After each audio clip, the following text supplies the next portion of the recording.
السلام عليكم ورحمة الله وبركاته. اللهم صل وسلم وبارك على سيدنا محمد وعلى آله وصحبه أجمعين.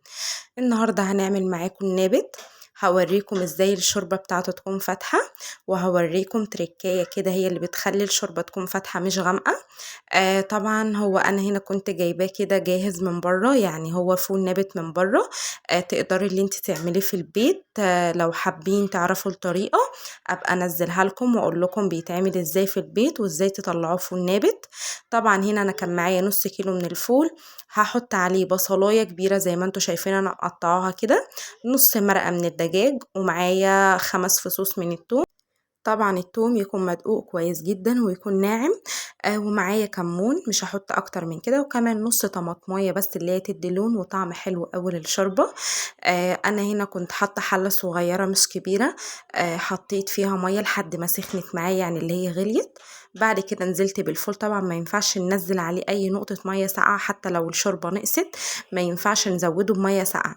جنبك الكاتل او جنبك ميه انت مسخناها تقدري تزودي بيها، غير كده ما تزوديش بالميه الساقعه خالص، هتخليه يعجز معاكي مش هيستوي معاكي على طول. طبعا انا هنا حطيت الفول على ميه معلهاش اي حاجه خالص لحد ما اشيل الريم الابيض اللي انتوا شفتوه دوت، عشان تحطوا الحاجه معاكوا، يعني تحطوا الحاجه على ميه نظيفه. طبعا هنزل بقى هنا بالبصل وبالطماطم وبالنص مرق دجاج وكمون وملح، مش هحط اكتر من كده، مش هزود بهارات ولا هحط اي حاجة تانية خالص. طبعا انا شلت التومية عشان خاطر هعمل لها طشة، مش حابين تعملوا لها طشة تقدروا اللي انتوا تعملوا التوم يكون ني، وتقدروا اللي انتوا تحطوه على الشوربة، هتطلع معاكم بردك جميلة ومن ايديكم زي الفل. انا حبيت اللي انا اعمله بطشه، تقدروا طبعا تحطوا فلفل حامي، انا حطيت حته صغيره جدا وانا بدق الثوم عشان خاطر بس يديني طعم يكون حلو.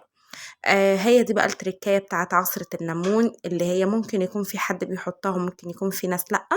انا من الناس اللي بتحط الليمون على الشوربه بتاعت النابت، ليه بتفتح معاكي الشوربه مش بتخليها غامقه. والكمون كمان خلي بالكم ممكن يغمق معاكي الشوربه، فيستحسن طبعا اللي انتي ما تحطيش كمون كتير. طبعا انا هنا حطيت شوية زيت صغيرين جدا جدا، يعني بصوا انا بتهيألي هما نقطتين مش اكتر، لاني برضك مش عايزة يكون في زيت كتير يكون قابب كده على الوش بتاع الشوربة، لان انتوا عارفين يعني ده حاجة صحية، الفول ده حاجة صحية، حاجة جميلة جدا، وبالذات كمان للناس اللي عندها برد بقى وتعبانين، واحنا الايام دي الناس كلها طبعا مش خلصانه من البرد، فتقدروا طبعا اللي انتوا تعملوا حبه شوربه فول نابت بجد تشربوها وبألف هنا وشفا على قلبكم. طبعا انا هنا سبت لحد ما الزيت سخن معايا، نزلت بالفصين بتوع التوم زي ما انا ما قلت لكم. طبعا مش هخليهم يغمقوا عشان ما يمرروش معايا طعم الشوربه، عايزاهم يبقى لونهم ذهبي كده. انا هنا حطيت شويه ولقيت شويه لازقين في قلب الطاسه الصغيره، حطيت حبه من الشوربه صغيرين نزلتهم على الشوربه تاني. بس كده هو هنا كان خلاص قرب يستوي معايا. عايزه اقول لكم بجد كان ريحته كان طعمه حلو قوي قوي. تقدروا كمان اللي انتوا تعملوا عصير طماطم وتحطوه عليها، انا ما حبيتش الصراحه، انا استكفيت بس بالنص طماطمايه اللي انا حطيتها ديت.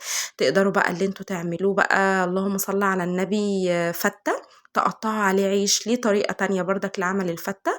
انا هنا بس دي شوربة.